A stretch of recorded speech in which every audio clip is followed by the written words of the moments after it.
Let's move along and approach this in the good old Dabs Magic way. John Lasseter is saying goodbye to the Walt Disney Company at the end of the year. He's a consultant until then.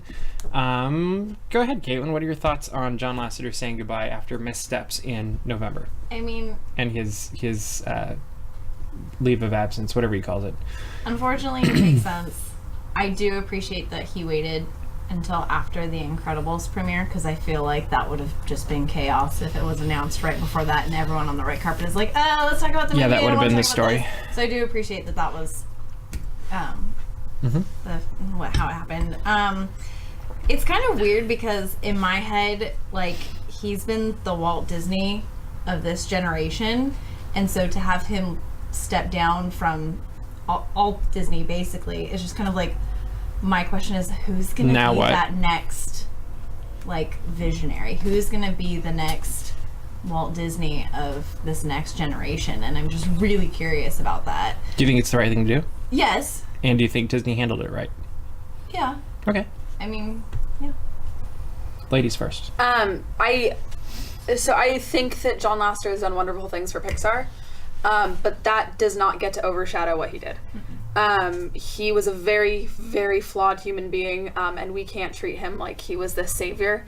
And it's important to remember the things he did first, and Pixar comes second, because we can't treat him as this martyr who was only perfect, and he was all his work. He did these things first, and then his work came later. But I think him leaving the company is it's the appropriate step. It's what needs to happen.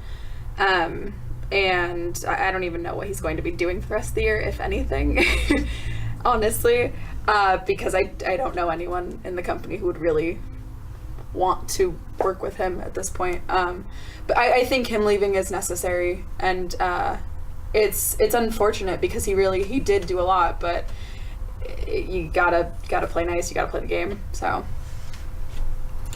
The important thing to remember about art is that once art is released into the public, it is no longer the artist's. So don't let his creations that had his name attached to them be tainted by his actions, because there were dozens of creatives and brilliant people who are still on the up and up and wonderful that put their life's blood into these projects. But you can still love the art and absolutely abhor the person who made it after actions have been done.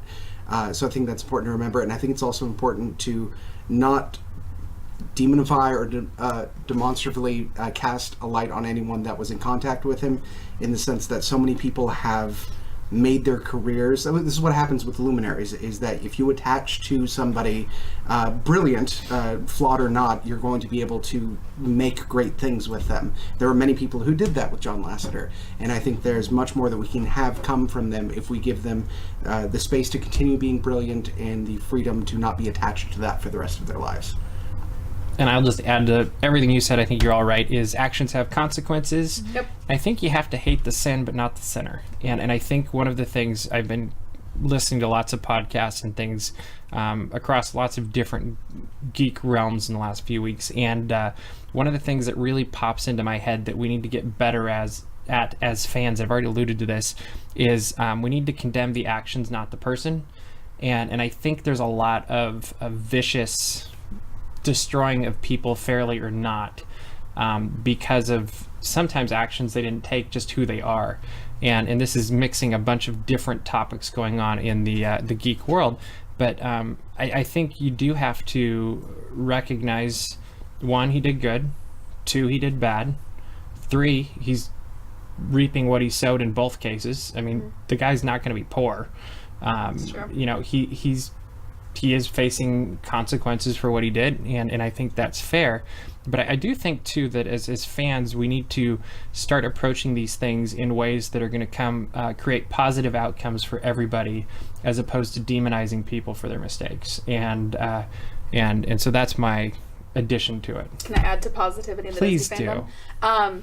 don't I like positivity in the Disney be fandom. a police officer in the fandom of saying like, oh well, you can't, how dare you enjoy these movies, those were John Lasseter movies. And don't feel like you have to, if you don't want to consume those media anymore, don't do it, but don't condemn your friends and don't condemn people that still like these. Or if Toy Story is their childhood, let Toy Story be their childhood, let them enjoy Toy Story. Like, you don't and I have think it's creating a really interesting opportunity for some new leaders in the world of animation. Definitely. Just because you think of you know, when you have a driving force like that, it tends to overtake everything else around it, for better or for worse. And now you've got new opportunity for new ideas to come up and be heard and to be acted upon and experimented on. And who knows, maybe that will lead to the next big breakthrough in animation, where you kind of look at his era is going to always be defined probably by computer animation and taking things to that next level. And I don't even know what's next, but I think there's, the more ideas you get out there and the more creativity you get out there, the more opportunities there is for something, I guess, extra magical. Definitely.